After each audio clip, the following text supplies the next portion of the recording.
Halo, assalamualaikum warahmatullahi wabarakatuh. Ketemu lagi dengan saya Kurniawan Aka Punyakur dari Kursus Renang Indonesia. Alhamdulillah hari ini hari yang berbahagia ya, karena kita bertemu dengan bertemu dengan teman kita dari Aceh. Ya, beliau datang jauh-jauh karena memang kemarin ada acara di Jawa Timur ya. Kemarin di Jawa Timur, nah saat ini beliau ada di Bogor. Nah, buat teman-teman semuanya tentunya semoga masih sama ya, menjalankan aktivitas sehari-hari dalam keadaan sehat walafiat.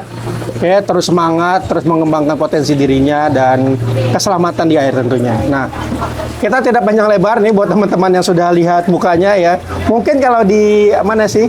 Kalau di viral-viralisme itu mukanya nggak kalau kelihatan ya. Yang kelihatan tuh pasti orang yang diceburinnya ya. Iya betul. Ya, orang yang diceburinnya ya. Nah, kali ini kita kelihatan mukanya nih yang jelas. Ini kalau gelap-gelap dikit nanti kita terangin. Ya, kita nggak berlama-lama, kita ketemu sama Bang Eka Putra Karsa Pasaribu. Waduh, Eka Putra Karsa Pasaribu. Karsa Pasaribu. Ini orang Aceh tapi Pasaribu ya. Oke.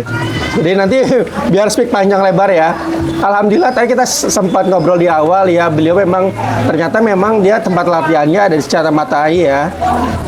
Nah, tempat ini kebetulan juga dulu saya pernah ke sana waktu tsunami Aceh. Saya sempat 2 kali bolak-balik ke sana buat mengidentifikasi pengungsi waktu itu ya. Jadi pengungsi tsunami Aceh salah satu posnya dia ada di Matai. Nah, jadi benang merahnya udah ketemu nih ya. Saya pernah ke sana, ternyata beliau latihan di sana. Nah, kita nggak panjang lebar, kita ngobrol aja soal Al-Fatih Swim, komunitas Al-Fatih Swim dan sejarah soal Cicatamatai boleh kali ya. Boleh Bang Putra? Ya, baik. Terima kasih sebelumnya. Alhamdulillah hari ini kita bisa bertemu. Kami dari komunitas Al-Fatih Swim, salah satu spot latihan favorit kami itu adalah di Matai. Spot yang Abang ceritakan itu benar, titik salah satu tempat pengungsian waktu zaman tsunami. Jadi Matai ini merupakan sebenarnya kalau di umuman kita di Jawa ini seperti umbul atau mata airnya. Jadi ada alurnya. Dan ini punya sejarah, luar biasa sejarahnya. Ini dibentuk pada zaman Kerajaan Aceh ingin membuat tempat untuk supaya putri pemaisuri Raja Aceh yaitu Putropang supaya jangan rindu dengan kampung halaman. Akhirnya dibuatlah itu sungai buatan dan Putropang, tempat putri. Nah, mata airnya itu dari Matai. Dulu sejarahnya kalau kita taruh kelapa di dalam alur mata air itu, maka waktu kita angkat, kita minum, itu dinginnya sampai ke dalam. Masya Allah. Luar biasa sekali ya. Nah, jadi itu kami jadikan spot karena inspirasinya seperti saya pernah cerita. Kita kan punya anak nomor 3, Allah kasih pesan cintanya ya, bahwasanya dapat sakit pneumonia radang paru. Jadi salah satu artikel itu mengatakan bahwasanya berenang bisa mengatasi semua keluhan pernapasan dan jantung. Dan kami alhamdulillah mengeksplor dan terbentuklah Al-Fatih Swim. Jadi dulu awalnya kami nggak kenal laut, kami di Matai fokusnya. Jadi kalau saya beranggapan kalau orang sudah lulus di mata air atau di air tawar, maka laut itu hanya sedikit lagi. Cuma karena memang Matai sering habis air, kering, ya, jadi harus ada spot lagi. Makanya airnya ada 2, satu spot lagi di Pantai Ulele. Itu pantai yang mau ke Sabang. Itu spot kedua kita dan jadi makin sering. Jadi kalau nanti anak-anak ingin pas lagi mata air lagi ada, lagi bagus, kita spot lagi di situ untuk melatih kemampuan survival anak-anak. Baik itu adaptasi terhadap lingkungan dingin, kemudian juga dengan suasananya dia ada arusnya, dengan kedalamannya. Kan nanti ada simulasi lompat seperti ada yang dilihat di medsos ya. Kita ada beberapa simulasinya. Mungkin itu aja. Kalau ada yang mau ditanya, silakan. Podcast ya, kita tanya ya. Nanti dibantu kita jawab gitu. Ya. Oke, Bang. Sejak kapan Al-Fatih berdiri dan ada beberapa pelatih atau hanya abang sendiri atau gimana sih? Jadi Al-Fatih Swim ini berdiri sebenarnya sebelum 2019, tapi kita sepakati di 2019. 2019 sebagai hari lahirnya Al-Fatih Swim. Nah, inspirasinya karena anak kami yang nomor 4 itu kan Mahdi Al-Fatih.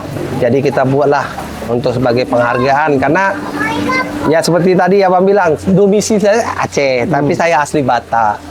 Pasar Ibu. Dan orang Batak kalau udah punya anak laki-laki itu kan di atas segala-galanya. Kan? Jadi alhamdulillah kita memberikan ekspresi dan memang brand ambasador kita Mahdi itu sendiri dari 42 hari sudah kita bimbing, kita ajari untuk berenang, untuk menguasai survival sim. Sekarang sudah 4 tahun ya umurnya. Baik. Gimana? Tadi Al-Fatih Swim karena punya anak keempat laki-laki, terus mau diuji cobakan apa di mana? Iyalah, dirisetkan lah. Dirisetkan bagaimana supaya mereka akhirnya punya keterampilan di air dengan baik. Bisa kasih tahu kita nggak sih kesulitan apa yang dihadapi ketika ngajarin anak sendiri? Alhamdulillah kalau anak sendiri sebenarnya nggak ada kesulitan. Karena selama kami melakukan kelas baby swim, kesulitan terbesar sebenarnya kalau untuk anak-anak ini adalah orang tuanya. Jadi mindset orang tuanya. Makanya kalau di kami baby swim itu free untuk ibunya. Oke. Karena kalau ibunya bisa, maka anaknya akan bisa ngikuti. Apalagi ada beberapa penelitian yang kami baca, 0 sampai 7 tahun kemampuan anak itu tergantung dari ibu. Ya. Dan alhamdulillah 0 sampai 7 bulan kemampuan dasar atau gag refleksi anak itu gag mamalianya itu masih aktif. Gitu. Jadi ya lebih gampang sebenarnya. Iya. Saya kenali bahasa-bahasa ini. Ya, karena saya kebetulan ngambil di situ. Ya. Oke. Oke, terus sekarang udah punya pelatih berapa banyak? Oh iya, pelatih alhamdulillah kita masih saya, istri saya, dengan 3 putri saya yang paling besar 15 tahun, 15 tahun, 13, kemudian kelas 5 SD. Ya termasuk Mahdi itu pelatih juga. Luar biasa. Mahdi itu pelatih juga. Ya minimal memberikan motivasi untuk yang dalam tanda kutip teman sejawatnya ataupun yang tua-tua gitu, karena mindset mereka kan seperti tadi yang Abang bilang, ada orang yang harus melihat. Jadi dengan dia melihat anak sekecil itu langsung bisa, dia akan termotivasi sehingga kita bisa memberikan edukasinya. Oke, jadi betul pelatih itu kan punya banyak peran ya. Salah satu perannya adalah mampu memotivasi orang lain, ya, atau kliennya atau peserta lain, sehingga peran itu menjadi peran yang sangat penting. Nah, kebetulan anak yang paling kecil itu punya dia sebagai pelatih, tapi karena perannya sebagai peran motivator, bisa memberikan semangat buat orang lain supaya renang itu bisa dilakukan oleh siapa saja ya. Jadi sisi peran pelatih itu yang didapati oleh si Fatih. Oke, terus berapa banyak yang belajar sama Abang di sana sekarang? Total yang belajar itu sudah mendekati 150 orang. Tapi kita ada buat kelas. Sekarang ini kita buat kelas. Jadi belajar dari beberapa pengalaman, kita memang klasifikasi supaya tujuannya adalah mereka ada wadah. Karena kami belajar dan melihat banyak orang menganggap kursus berenang itu ya sekedar kursus. Setelah kursus mereka ya udah saya udah bisa berenang gitu. Tapi prakteknya enggak. Saya selalu bilang berenang ini adalah skill yang hafal kaji karena diulang. Apabila tidak diulang maka akan hilang. Gitu. Betul ya, pada dasarnya memang renang ini kan keterampilan keras ya, hard skill. Keterampilan keras, hard skill ya. Jadi memang keterampilan ya apapun ya, mau soft skill atau hard skill, kalau yang tidak dilatih secara konsisten ya, tidak continue, tidak berlanjutan, maka keterampilannya akan hilang ya, pelan-pelan. Hilang sih enggak ya. Kayak pisau itu apa namanya? tumpul. Iya, akan tumpul ya. Bisa dicoba lagi, bisa berenang lagi, tapi butuh adaptasi yang cukup Iya, lama. betul. Betul. Nah, jadi tadi kan kita juga udah bercerita ya, renangnya Abang kan renang survival ya. Ya sama seperti kita juga ada program-program renang survival ya. Cuma memang medannya kita kan saat ini lebih banyak di kolam renang ya. Walaupun kita juga sebenarnya ada program di laut sama di sungai ya. Tapi memang konsistensinya Abang latihan di kolam alam terbuka itu lebih sering ya. Nah, terus gimana? Ketika berenang di kolam seperti itu, unsur kedaruratan apa yang Abang nilai bisa mengancam orang yang berenang di situ, Bang? Oh, ya. Jadi, Bang, sebenarnya bukan hanya di tempat kami yang alam ya, Bang. Segala sesuatu yang bernuansa air itu memang pasti ada resiko yang darurat yang sangat berbahaya. Kenapa? Karena orang menganggap air itu aman ya, padahal bahayanya lebih besar apabila tidak disikapi atau dilatih menghadapi hal-hal yang berkedaruratan di air. Oke. Nah, memang kalau di kami, Bang, alhamdulillah karena alam itu kan kita nggak bisa prediksi satu. Seperti tiba-tiba ada ombak tuh tiba-tiba berangin, berombak. Walaupun memang tempat kita itu ada spot pembatas airnya, tapi kalau udah ombak ya terasa. Ya. Jadi itu ya sering mereka harus siap. Makanya kita basic survival swim itu mereka harus kuasai itu basic, baru boleh kita tingkatkan jaraknya. Kalau dia belum lolos, tidak boleh di luar daripada zona aman, yaitu seleher paling tinggi. Tapi kalau dia sudah bisa lolos dengan beberapa simulasi yang kita lakukan, ya mungkin teman-teman ada lihat simulasi-simulasinya hampir sama sebenarnya yang terlihat di viral itu, tapi tempatnya aman dulu. Nah, baru dia kita tingkatkan. Karena begitu kita sudah mulai lepas melatih kemampuan mentalnya, itu terkadang pergi aman, pas pulang angin, udah. Gulu angin kencang gitu ya kan. Nah, itu mereka harus bisa siap. Kalau di mata air memang ya pas saat banjir itu kita memang ambil momennya. Oke, baik ya. Terus gimana? Itu soal kedaruratannya ya. Harapan besarnya Abang ketika ngelatih orang lain selain anak-anak Abang tuh gimana? Ya, jadi gini loh, Bang. Saya prihatin pertama.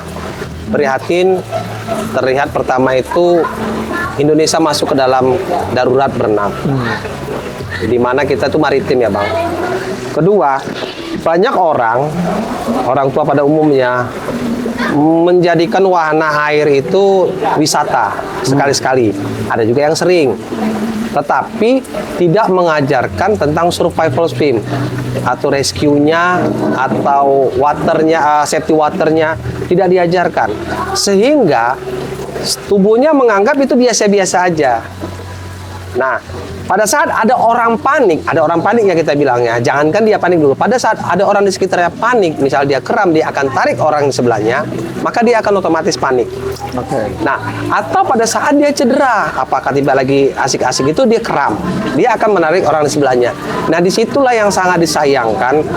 Jadi banyak orang beranggapan yang penting ada pelampung, ada ini. Saya lihat sendiri itu, Bang, sewaktu ada beberapa orang yang pakai pelampung, begitu angin kluk itu seperti datang, dia bingung kenapa air itu kan nggak kontrol. Ya. Malah dengan pelampung dia itu dia nggak bisa kontrol, airnya terbawa gitu. Ya. Nah, begitu dia terbawa, ya untung aja sih memang karena kita dari situ kita bantu sih. Tapi kan bahaya gitu. Kalau enggak ya saya pribadi memang selalu wanti-wanti kepada anak-anak kita. Apabila ada orang tenggelam, dia masih panik, jangan pernah lakukan kontak fisik karena itu berbahaya. Nah, ya paling kita bantu dengan yang lain gitu. Dengan SOP yang ada, dengan memberikan pelampung, memberikan kayu atau memberikan tali. Jangan pernah kontak fisik karena itu berbahaya. Itu sih, Bang. Oke. Pertanyaan selanjutnya. Tadi kan kita sudah bicara survival sama bicara soal pertolongan di air ya. Nah, hal-hal dasar apa yang sudah abang ajarin soal survival sama apa bilangnya klien-klien abang atau bilangnya apa sih di sana? Peserta latih apa sih? Kami dulunya member, tapi sekarang kemarin dapat insight bagus, itu masukannya adalah rekan-rekan. Oh, rekan pembelajaran. Iya. Oke, gimana? Jadi alhamdulillah, jadi kepada rekan-rekan di Al-Fatih Swim sendiri itu kami membekali wajib itu kemampuan pertamanya itu kalau bahasa umumnya plotting. Tapi kalau saya sering menyempakati pada mereka itu tidur. Oke. Tidur. Sebelum itu memang ya standar sih tentang bubbling, kemudian adaptasi kemampuan untuk menguasai mana yang tepat dalam. Itu harus kemampuan dasarnya ya. Mereka harus mengetahui kedalamannya gini, hanya boleh begini gitu. Nah, tapi kalau untuk dari teknik mereka plotting itu atau tidur wajib. Tetapi tidur yang kami ajarkan bukan seperti pada umumnya.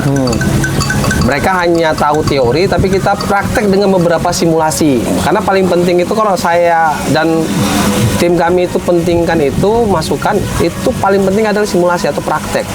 Karena banyak orang yang mengetahui secara teori, pada saat praktek di lapangan, mereka lupa.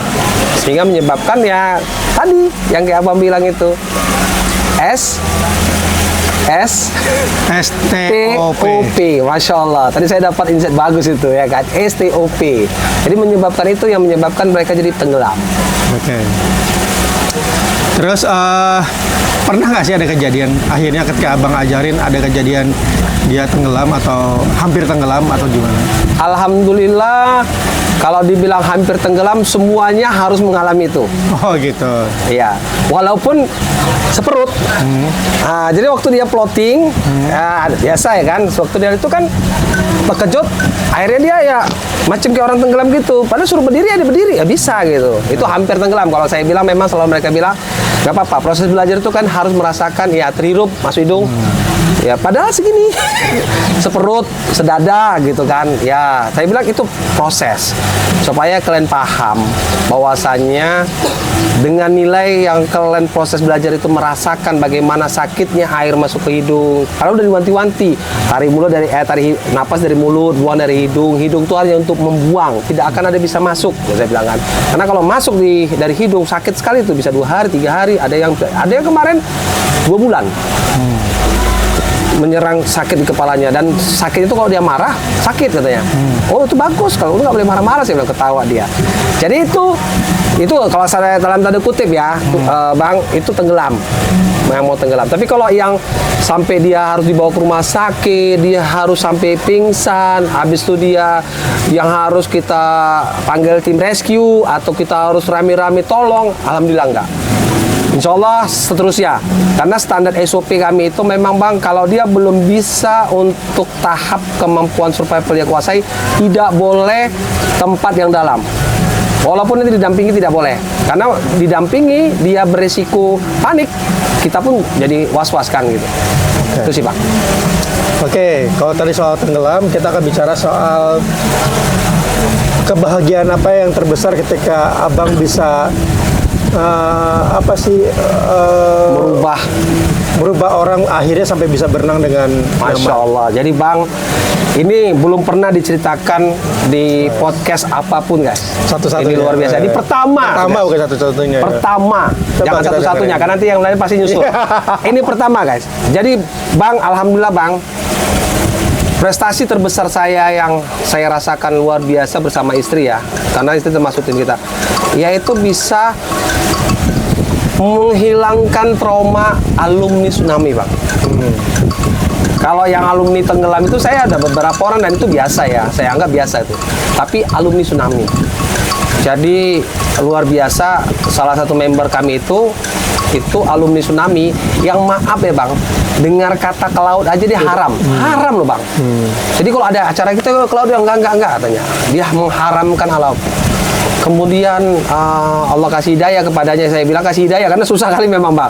Ada jelasannya, dia akhirnya bisa ya walaupun dalam waktu 2 bulan lebih kurang, tapi luar biasa.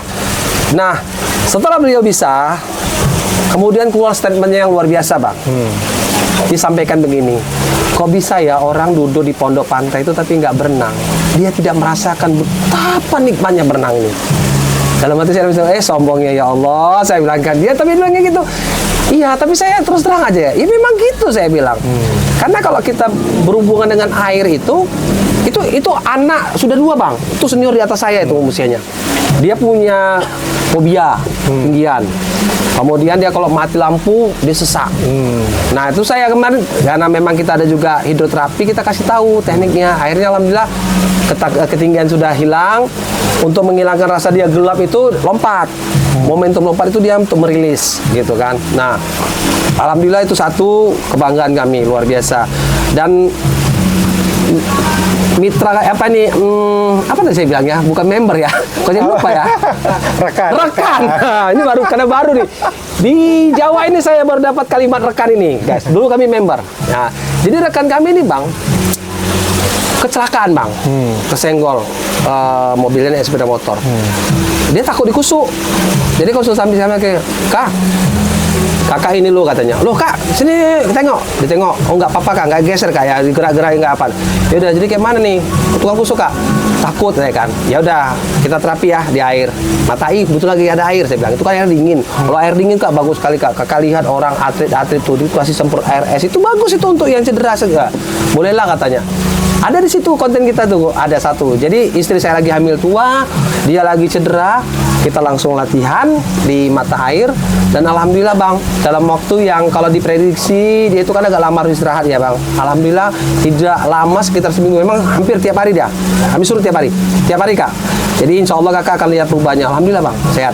Kemudian juga ada yang rekan kami itu dari sepeda motor jatuh, mau berenang, ini cedera di basah ke laut, kemudian sakit mata dia. Loh kak kenapa? Jatuh tadi baru mau kemari.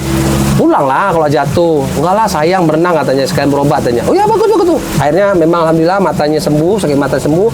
Yang luka di sini ya karena laut memang ya bagus untuk luka itu ya. Memang agak pedih, tapi dia dapat itu. Itu untuk orang dewasa. Kalau untuk anak-anak, saya ada member saya Bang, mitra kami, rekan, astagfirullahaladzim, rekan kami 2 bulan, itu masih ada orangnya, boleh tanya nanti. 2 bulan tidak basah kakinya Bang. Dia memang masuk dalam program Baby Swim usia 4-5 tahun itu ya. Tidak basah Bang dalam waktu 2 bulan. Jadi tiap hari Sabtu Ahad itu datang, hanya main, tidak ada air di situ dia. Nah saya edukasi sama orang tuanya, mamanya kebetulan karena memang wajib ibunya kan. Kakak latihan dulu, nanti dia akan belajar. Alhamdulillah setelah 2 bulan mulai naik. Sekarang itu termasuk salah satu member termuda kami, mitra kami termuda. Rekan kok mitra macam ML, EMA aja, astagfirullahaladzim. Rekan kami yang termuda itu yang sudah mengikuti simulasi ikat tangan, ikat kaki dan sempat viral. Itu yang termuda. Nah lompat dia itu ikat tangan, ikat kaki, dan alhamdulillah Bang, orang tuanya pun melihat perubahannya luar biasa. Kemudian ada juga member kami yang pendiam, pemalu. Alhamdulillah sekarang setelah berenang dia bisa menaklukkan batu lele itu luar biasa. Kepercayaan dirinya bagus. Kalau yang sakit-sakit Bang, yang sesak, ada satu lagi member kami Bang, SMP kelas 2, lumpuh. Tegak diagnosanya autoimun. Lumpuh, memang udah member. Kita kasih edukasi. Terjadi perdebatan antara ayah dengan ibunya, suami sama istrinya itu, istri yang ngotot dibawa. Sewaktu di air, posisi air di atas perutnya, itu dia bisa berdiri jalan. Sewaktu kami suruh ke batu, dia bisa berenang dengan menggunakan kaki gaya dada. Bergerak dia. Saya suruh berdiri, water trap, berjalan bisa. Masya Allah. Tapi begitu air itu selututnya, jatuh lagi dia. Akhirnya kita stimulus terus, kita bantu. Alhamdulillah sekarang sudah lumpuh Bang, dua-dua. Luar biasa. Luar biasa ya rekan-rekan kita. Luar biasa. Alhamdulillah ya, di setiap ada kesulitan pasti ada jalannya. Ketika jalannya ketemu, maka akan ada kegembiraan, kebahagiaan di sana.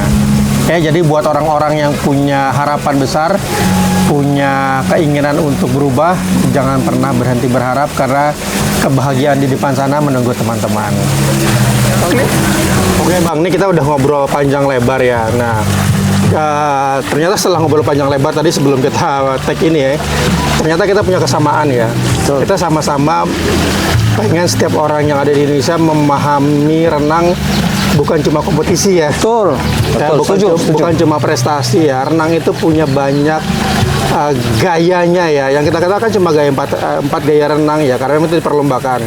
Padahal renang tidak cuma gaya renang tidak cuma itu ya. Betul. Dan tadi kita udah sepakat. Kita ternyata renang ya banyak caranya. Ada renang rekreasi ya. Salah satunya itu ada renang terapi ya. Karena kalau udah bicara rekreasi dan terapi maka gayanya nggak akan standar sama seperti renang prestasi. Nah, gimana Bang? Buat Abang seberapa besar ini kan kita kan selalu terkungkung sama gaya renang ya 4 ini. Betul. Ya, gimana Abang bisa menciptakan sebuah suasana kondisi ke orang lain kalau renang itu ternyata nggak cuma 4 gaya renang ini. Bagaimana Abang bisa menjelaskan itu? Sebenarnya Bang, seperti Abang bilang tadi, awal-awal Al-Fatih itu dicemooh Bang. Dihujat. Berenang kok kayak gitu.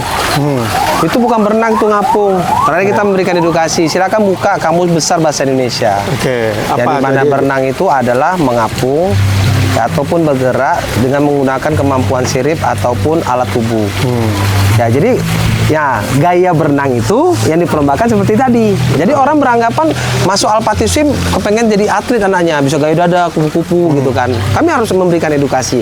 Makanya kalau di dalam plafon media kami, plafon media sosial kami itu tidak ada satupun yang menunjukkan gaya dominan. Ada, karena memang kebetulan ada member kami kemarin sempat ikut kok kompetisi lomba, karena beberapa orang tua kan kepengen. Saya bilang ayo kita akan bimbing. Saya juga kok menerima rekan kita yang mau untuk masuk polisi, tentara, ada. Nah, itu kita akan fokuskan di gayanya yang dibutuhkan. Tetapi saya selalu memberikan edukasi kepada orang tua, kepada anak-anak didik kami. Kalau kalian sudah survive, sudah nyaman, sudah tidak panik, gaya apa aja kalian akan mudah mempelajarinya. Yang saya khawatirkan adalah kalian terlalu pede dengan gaya, di mana gaya kalau bergerak baru bisa berenang, itu sangat berbahaya. Karena di dalam berenang itu ada saat-saat di mana kita tiba-tiba cedera. Dan itu tidak boleh bergerak. Seperti yang tadi Abang ceritakan itu, ada dia silent, dia harus tenang. Me time dia harus tenang dulu melihat keadaan. Dia nggak boleh bergerak memang. Nah, tapi banyak orang yang melupakan itu. Padahal itu kunci keberhasilan daripada kemampuan penyelamatan diri di air. Makanya ada di salah satu tingkat simulasi kami yang tertinggi itu adalah kepompong. Bagaimana dia tidak menggunakan apapun yang ada di kaki ataupun tangannya. Nah, dia harus tetap tenang, tapi dia tidak tenggelam. Nah, baru dia bergerak secara perlahan atau melakukan simulasi teriakan atau apa sehingga dia bisa ditolong. Karena kalau orang tenggelam atau ada insiden, dia tidak panik, tidak bergerak, kita akan berani nolong. Tapi kalau dia melakukan perlawanan, dia enggak akan berani. Ular anaconda pasti akan mati kalau dia terpegang. Bayangkan, kalau terpegang sama orang panik, dia akan mati. Ular anaconda, apa lagi kita? Gitu. Jadi ya gitu sih Bang. Kami berharap teman-teman yang melihat ini, dan kita akan juga bantu edukasikan pentingnya untuk belajar survival swim ataupun minimal keselamatan di air. Jangan merasa kalau belajar survival swim itu ya mau langsung jadi atlet. Jangan, karena tahapan untuk atlet itu berbeda. Kita yang penting bisa menguasai kemampuan skill survive ya, atau hard skill tadi yang dibilang sama Bang Kurnia, itu sudah suatu hal yang luar biasa. Karena orang Indonesia itu kan suka jalan-jalan ke air, ke laut, ke pantai, ataupun suasana air yang lain, rekreasi air. Apabila tidak punya kemampuan itu, sangat berbahaya. Itu sih Bang. Oke.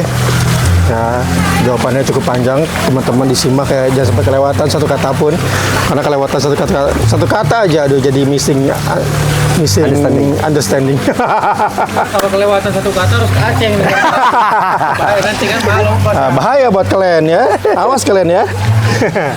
Oke, guys, terima kasih buat Bang Putra atas pertemuannya hari ini. Semoga Allah kasih kita rezeki buat ketemu lagi. Siap. Kita ngobrol banyak lagi soal safety, soal survival, soal rescue, soal apapun ya.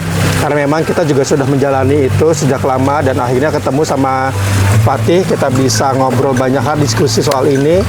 Semoga banyak orang yang akhirnya sadar akan keselamatan di air. Ya, jadi Indonesia tentunya ya, udah 70% adalah air. Jadi sayang sekali kalau orang-orang Indonesia banyak yang tidak memahami atau bisa survive di air. Ya, jadi buat teman-teman, kalau teman-teman mau belajar survival, rescue segala macam, nanti bisa hubungi. Sini juga habis. Oke, bisa hubungi Al-Fatih Swim atau bisa hubungi kita di Kursus Renang Indonesia. Kita bisa nanti sharing bagaimana caranya. Ya, kebetulan kita juga nanti akan buka beberapa program. Nanti kita bisa kolaborasi. Nanti mudah-mudahan ya rezekinya ada, umurnya ada, segala macamnya ada. Kita bisa ketemu lagi langsung di event, di sebuah kegiatan yang tentunya positif buat kita semua. Jadi gimana tuh Bang? Yang wuru-wuru yang mau kita programkan, jangan lupa guys. Nanti ada hal baru. Bagaimana kita akan mengedukasikan tentang program yang tidak seperti umumnya Vina ya? Vina. Programnya di luar seperti itu guys. Jangan lupa. Jangan lupa nanti kita program ya. Akhirnya setiap orang berhak berprestasi. Betul.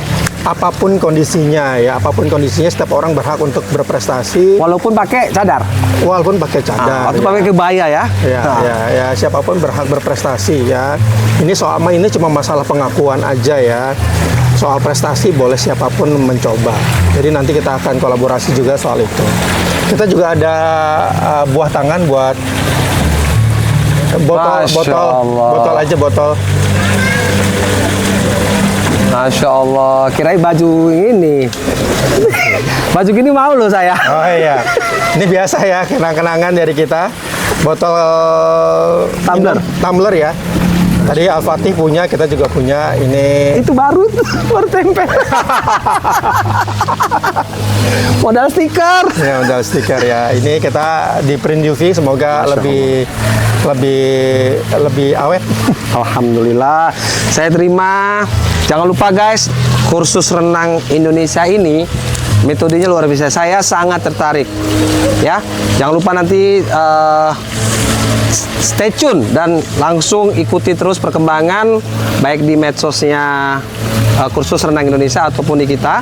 Kita ada program-program yang luar biasa. Semoga menjadikan program kebaikan bersama dan menghilangkan Indonesia darurat berenang.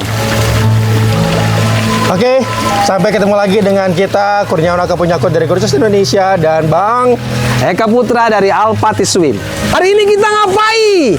Ayo kita berenang. Kalau ada, mana ada? Anjay.